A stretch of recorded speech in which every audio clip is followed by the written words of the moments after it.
lumayas po ang mga warships ng China sa West Philippine Sea.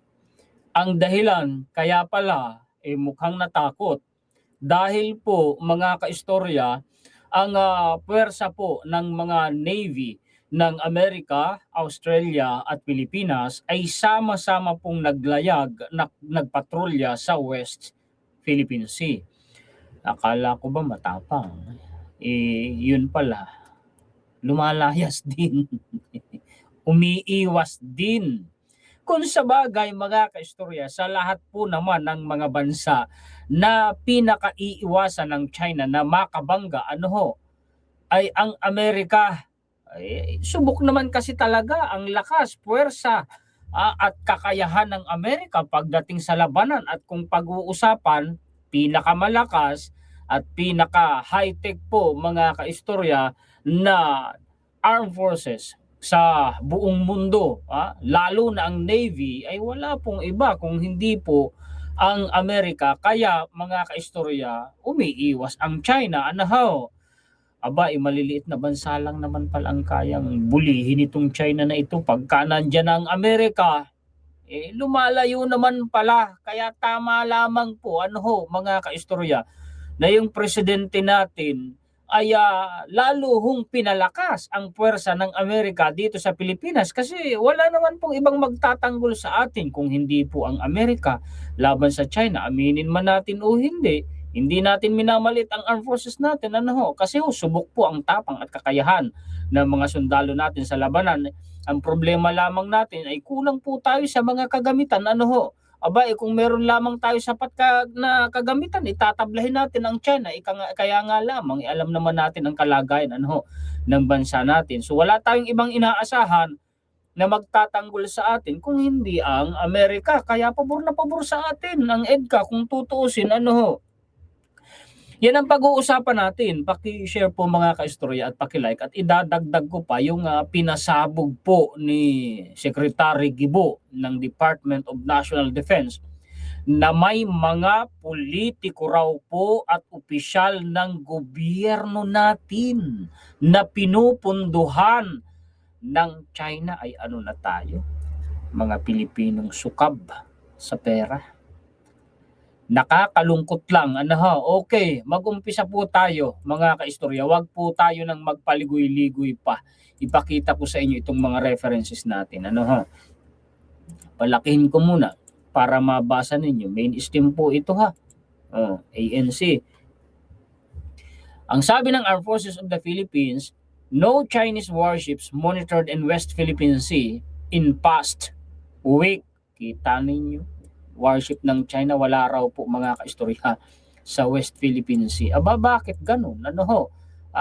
Andito yan The AFP monitored no Chinese warships from the People's Liberation Army in key features in the West Philippine Sea from August 18 to 24. Bakit? Nakakapagtaka yun mga kaistorya Nakakapagtaka yun na yung mga warships po ng China na pakalat-kalat dyan sa West Philippine Sea ay wala. Bakit? Naalala ko dati nung si Senator Robin Padilla ay nakipagbalitaktakan kay Professor J. Batong Bakal ng University of the Philippines. Ito literal niyang sinabi kasi ang pinagtalunan nila ay yung definition po mga kaistorya ng Coast Guard ng Pilipinas at saka ng China. That time, ako masasabi ko pinagtatanggol ni Senator Robin Padilla ang Coast Guard ng China. Siya rin mismo ang may sabi noon, nung pagkakataong yun, sinabi ni Senator Robin Padilla na wala naman daw pong warships ng China na pumapasok sa West Philippines. Naalala pa kaya yun ng mahal nating senador? Yung mga nakaraang balita. Di po ba? Okay.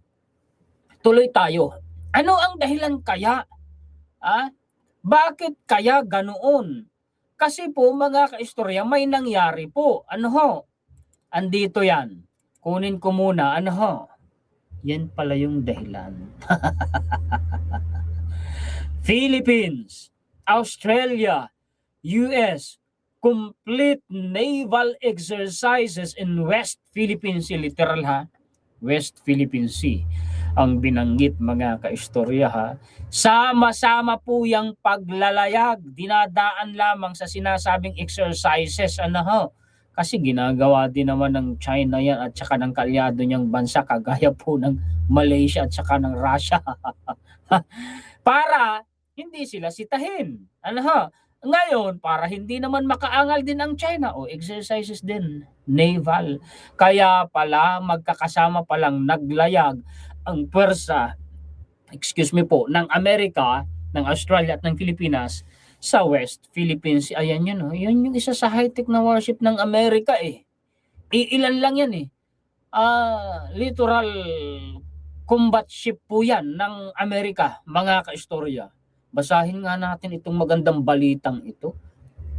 The Philippines, the United States, and Australia have completed a week-long naval exercise in the West Philippine Sea aimed at enhancing interoperability and operational coordination. Isang linggo raw po na nagsasagawa ng sama-samang paglalayag o naval exercise ang tatlong magkakaalyadong bansa, Pilipinas, Amerika at Australia sa West Philippine Sea. Kaya naman pala, isang linggo ding wala ang mga warship ng China sa West Philippine Sea. Umiwas. Akala ko ba palaban, di po ba? The Armed Forces of the Philippines announced yesterday the closing on Tuesday of the 19th Multilateral Maritime Cooperative Activity with the U.S. Pacific Command and the Australian Defense Force. The 19th MCA began on August 19. Yan po yung dahilan, mga kaistorya. Eto pa. Kung bakit na-include dito sa usapin natin yung sinabi ni Secretary Gibo, kasi dito sa reference natin na to, binanggit po ni Philippine Star. Ang sabi, Palas, Box, Gibo. Meanwhile, Malacanang has reaffirmed Defense Secretary Gilbert Yuduro's call on Filipino officials not to allow themselves to be used by another country just to say they could stay in power. Ay may panawagan si Secretary Gibo kasi na wag magpagamit sa China. Panawagan niya sa mga opisyal ng gobyerno natin, whether elected man yan or appointed man yan. Sakop yan ang panawagan ni Secretary Gibo. Wag kayong magpagamit sa ibang bansa. China palagay ko ang tinutukoy dyan para lamang manatili kayo sa posisyon ninyo. Meron nga daw pong mga politiko at opisyal ng gobyerno na pinupunduhan ng China. May bago ba? Matagal na naming alam yan. Pangalanan nyo na po ang mga yan ng mahusgahan na ng sambayan ng Pilipino. Iba na nga ang labanan ngayon eh. May mga modern makapili na nga po ngayon in real life, in actual life, at saka po sa social media. Naku po naman, oo. Kaya nga sabi ko, ang hirap mo mahalin Pilipinas. Ang bigat mo ipagtanggol. Kasi Kasi kapwa natin Pilipino, kalaban natin. Ay di ba mga kaistorya? Sige, tuloy natin. On Tuesday, Chiroro said some elected officials, ayan na nga ba? Mga elected officials, wishing to cling to power may be receiving support from China. Sabi ko na nga ba, China ang tinutukoy na sumusuporta umano. Pera yan. Mga kaistorya. Sumusuka ng pera ang China. Sinusupply ng pera? Yung mga elected officials natin? Sinusupply ng pera ng China? Naku naman, mangilabot kayo. While stressing that the matter needs a more thorough investigation, kahit pa man yan hindi pa man naiimbestigahan na mabuti, ay tayo, di ba mga kaistorya? Alam na natin na meron ng mga pro-China officials natin. Alam na natin yan mga kaistorya. Di ba? Palace Press Officer Claire Castro cited a study by a University of Santo Tomas student on a Chinese-linked social media network engaged in propagating anti-Philippines in pro-Duterte content. Tayo. Speaking, may DDS vlogger na nahuli sa isang buy-bust operation. at may mga nakumpiska sa kanyang mga pulbos. Di ko nababanggitin, trending yun ngayon lalo na sa Facebook. Trending yun ngayon yung taong yun. Nako, hindi kayo sa lahat ba naman ng bawal sa batas yun pa, tapos vlogger pa, influencer pa, o di iiyak-iyak ngayon. Nako, alam niyo kung sino yung tinutukoy ko, ayaw ko naman siyang gawa ng content. Hindi niya deserve ang napakahalagang panahon ko. Ito yan, mga kaistorya. Balita po ni DWIZ, ilang politiko at opisyal ng gobyerno posibleng sinusuportahan ng China. Anong posible? Para sa aming sambayan ng Pilipino, alam na namin yan. Sabi, posibleng may ilang politiko at opisyal sa gobyerno ang tumatanggap ng suporta mula sa China. Yung suporta na yan, pera yan, para magpakalat ng mga impormasyong pabor sa naturang bansa kaugnay ng usapin sa West Philippine Sea. Sila yung tinutukoy ni Rear Admiral J. Tariela na mga modern makapili. Ito ang inihayag ni Defense Secretary Gibo Teodoro sa budget briefing ng House Appropriations Committee matapos usisain ni Akbayan Party List Representative Dada Kiram Ismula. Ayon kay Teodoro, may mga batayan para pagdudahan ito. Pero wala silang hawak na credible information o ebidensya. Wala rin aniyang access ang Department of National Defense sa bank deposits ng mga opisyal. Siyempre, tatago yan kung sakali. At siyempre, di aamin yung mga yun. Baka nga buweltahan pa nila si Secretary Gibo di ba? Hindi rin muna tinukoy ni Teodoro kung anong suporta ang natatanggap. Pera yan. Ano pa ba? Di ba? O kung may mga elected official na nagpapalakas sa pro-China trolls dahil patuloy pa ang evidence gathering.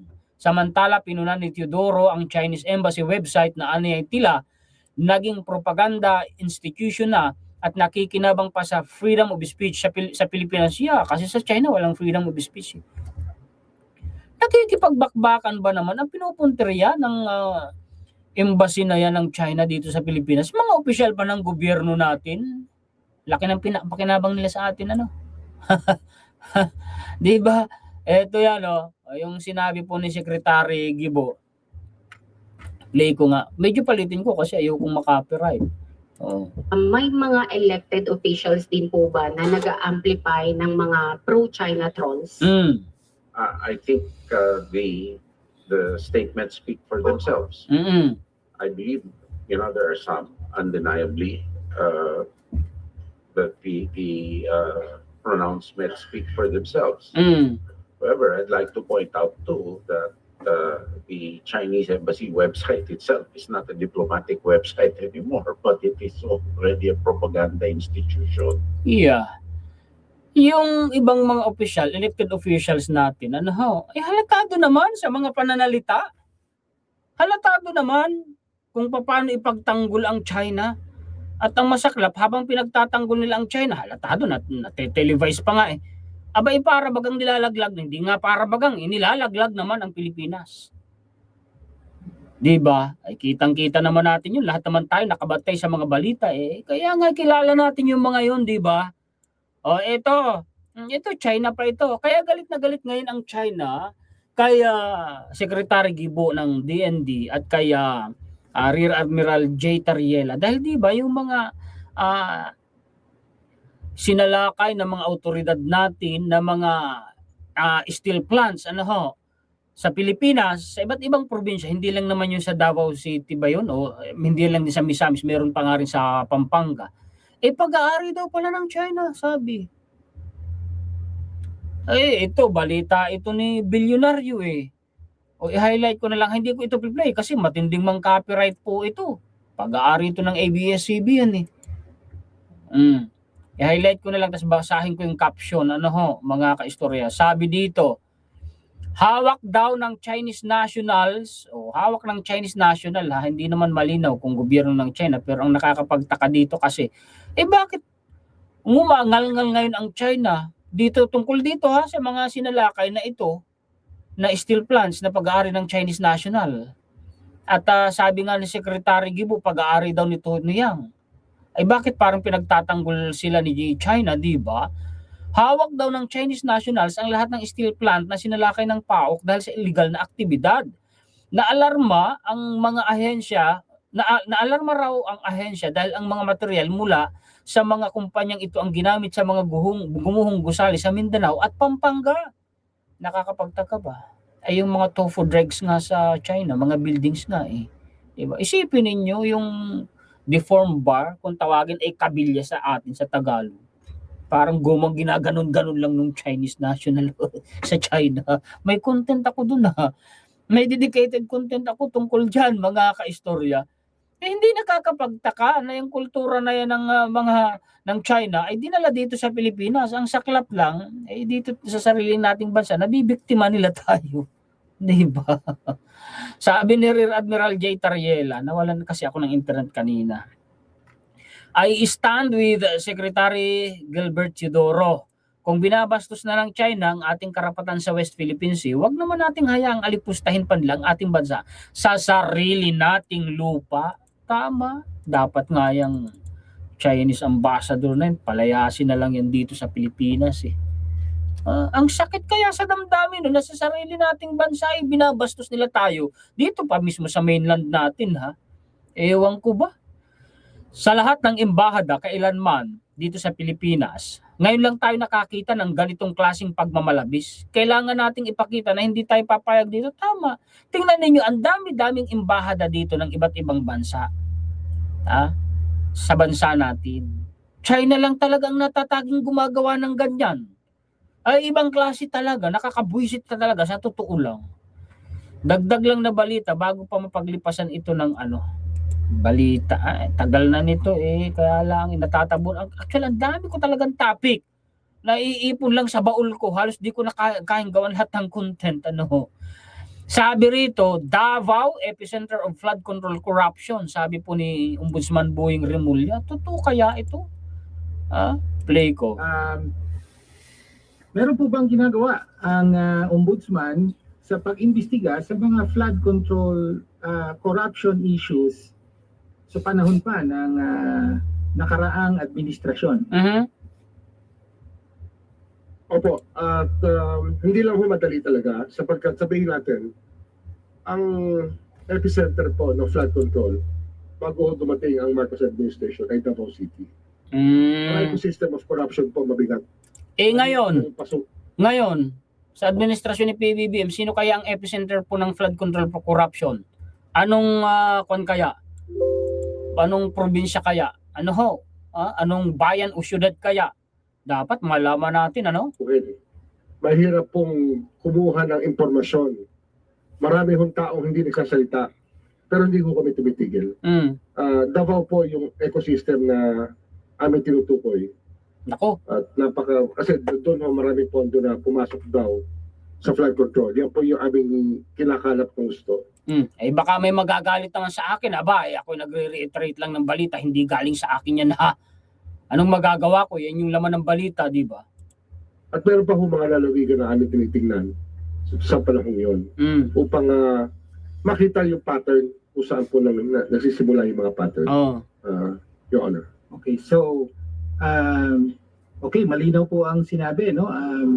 Epicenter of corruption, Control, Your Honor. Flood control corruption, ang Davao City nung panahon ng nakaraang administrasyon. Opo, but I will not draw that conclusion immediately. Okay. Palagay ko, yan yung sinasabing 51 billion pesos umano na total. Kung hindi ako nagkakamali, correct me if I'm wrong. Yan ay balita po ni Daily Tribune. Okay, hanggang dyan lang. Mga kaistorya, ang mga balita, impormasyon, komentaryo, kritisismo, opinion, reaksyon na maibabahagi ko po sa inyo ngayon. Paki-share naman po at paki-like para malaman ng ating mga kababayan. Maraming salamat po sa inyong mga sulit kaistorya sa buong mundo. Mabuhay po kayo. Shoutout po sa inyong lahat. Maraming salamat higit kanino man sa atin pong Panginoon. Muli ako po si Juan Historiador, ang tagakwento ng totoong istorya ng kasaysayan na nagmamalasakit sa kapwa ko Pilipino at nagmamahal sa bayang ito ang bansang Pilipinas.